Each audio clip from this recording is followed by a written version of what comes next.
नमस्कार साथियों, आप सभी का मेरे YouTube के इस चैनल पर बहुत बहुत स्वागत है। आज हम बात करेंगे 69,000 अध्यापक भर्ती में माननीय सुप्रीम कोर्ट द्वारा जो डिसीजन हो सकता है उसकी संभावनाओं के बारे में बात करेंगे। अभी तक मैंने कुल 2 वीडियोज़ और 2 शॉर्ट्स अपलोड किए हैं जिन पर आपका बहुत प्यार मुझे मिला है। अगर आपको कंटेंट अच्छा लगे तो आप चैनल को सब्सक्राइब कीजिए, बेल आइकन को दबाइए और अधिक से अधिक वीडियो को शेयर कीजिए। तो चलो बात करते हैं कि माननीय सुप्रीम कोर्ट जो 69,000 सहायक अध्यापक भर्ती में रिजर्वेशन के मामले में जो ऑर्डर देगा उसमें कौन कौन सी संभावनाएं बन रही है। सबसे पहली संभावना तो ये हो सकती है कि जैसा कि लास्ट ऑर्डर में सुप्रीम कोर्ट ने सरकार को डायरेक्शन दी थी कि जितने भी लोग सक्सीड करके मेरिट में आ रहे हैं आप उनकी संख्या हमें बताइए और उनके लिए प्रस्ताव बनाकर लेके आइए कि आप उन्हें कैसे नियुक्ति करेंगे। सरकार माननीय कोर्ट ने कहा था कि हम किसी को भी डिस्टर्ब नहीं करना चाहते। तो सबसे पहली संभावना ये बनती है कि सरकार, आपको पता ही है सरकार के एक ही रट है कि वो 6800 लोगों को जो जनरल कैटेगरी के हैं उन्हें बाहर किसी भी कीमत पर नहीं करना चाहती।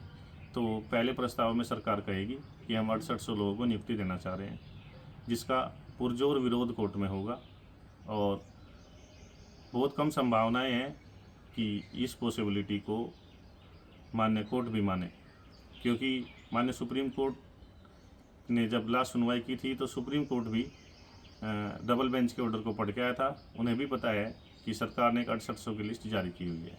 अब दूसरी संभावना के बारे में बात करते हैं। दूसरी संभावना ये है दोस्तों कि सुप्रीम कोर्ट में जितना भी ओबीसी और एससी वर्ग अर्थात जितने भी रिजर्व कैटेगरी कैंडिडेट्स हैं उन सभी को याची लाभ देकर केस का निपटारा किया जाए। ये एक ऐसा प्रस्ताव है जिस पर कोर्ट में जितनी भी पार्टियां हैं सभी सहमत होंगी और इस कोर्ट द्वारा इस केस का सबसे अच्छा निपटान यही हो सकता है।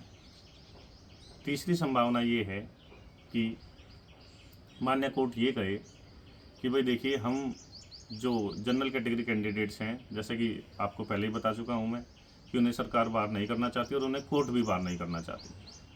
तो एक ऐसा प्रस्ताव भी हो सकता है कि हम 6800 प्लस 6800 मतलब 6800 जो रिजर्व कैटेगरी कैंडिडेट जो मेरिट से अपनी लिस्ट में आ रहे हैं वो, प्लस जनरल कैटेगरी के 6800 कैंडिडेट्स जो अवैध चयनित हैं उनके मुकाबले रिजर्व कैटेगरी को 6800 सीट दे रहे हैं।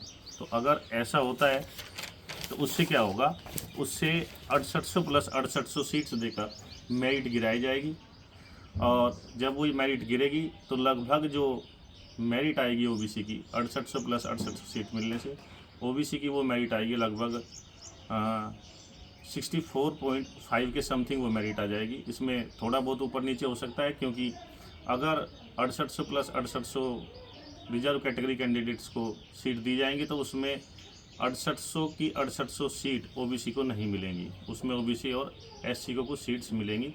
इसलिए मेरिट जो ओबीसी की होगी संभावित वो 64.5 के लमसम जाएगी। जो चौथा प्रस्ताव हो सकता है, जैसे कि आप सभी को जानकारी होगी, अगर नई जानकारी है तो मैं आपको अवगत करा देता हूँ कि जनरल कैटेगरी के जो कैंडिडेट्स हैं वो बार बार यही कह रहे हैं माननीय सुप्रीम कोर्ट में कि 10,000 लोग डिस्टर्ब हो रहे हैं, 10,000 लोग डिस्टर्ब हो रहे हैं। तो ये आंकड़ा कहाँ से आया 10,000 लोगों के डिस्टर्ब होने का, ये थोड़ा मेरी समझ के बाहर है। और एनसीवीसी आयोग टीम जिन्होंने पैरवी की है, कल हमने और परसों हमने बैठ के बहुत बात की है डेटा के बारे में, डेटा को एनालाइज किया है।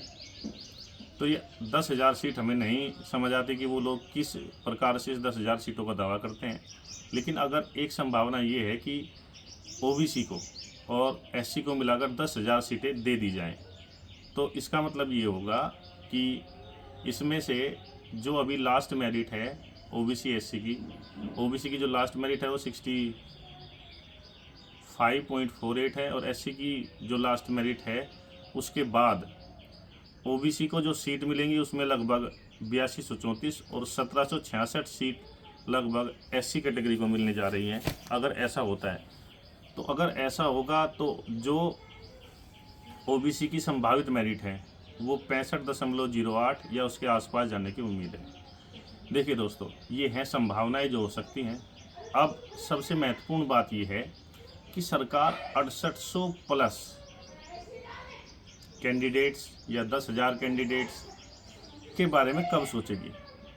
सरकार इसके बारे में तब सोचेगी जब सरकार पर प्रेशर होगा। और रिजर्व कैटेगरी कैंडिडेट्स जो अभी तक हमने सबसे बड़ी गलती की है कि हम एक होकर नहीं लड़े हैं, या जो भी सीनियर एडवोकेट गए हैं उनकी ब्रीफिंग में क्या दिक्कत रही है आप सब देख चुके हैं। आज तक किसी ने भी केस को डिस्क्राइब अच्छे से नहीं किया है।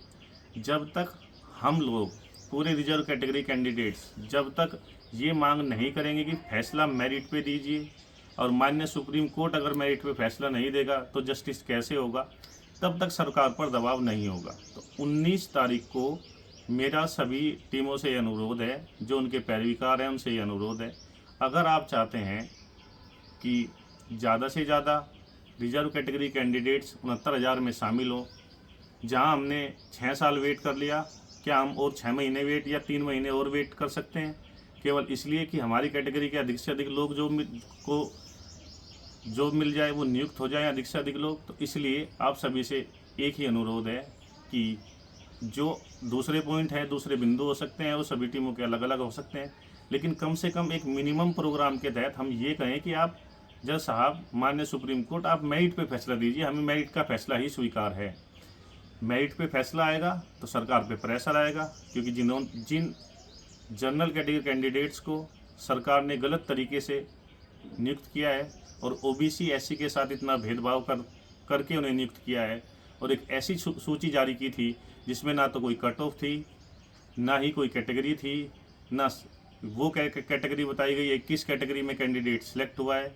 एक जस्ट 69,000 की लिस्ट आई थी और उसमें ये बोल दिया गया था, 69,000 में 67,867 की लिस्ट आई थी, उसमें ये कह दिया गया था कि आप आओ और जॉब कीजिए।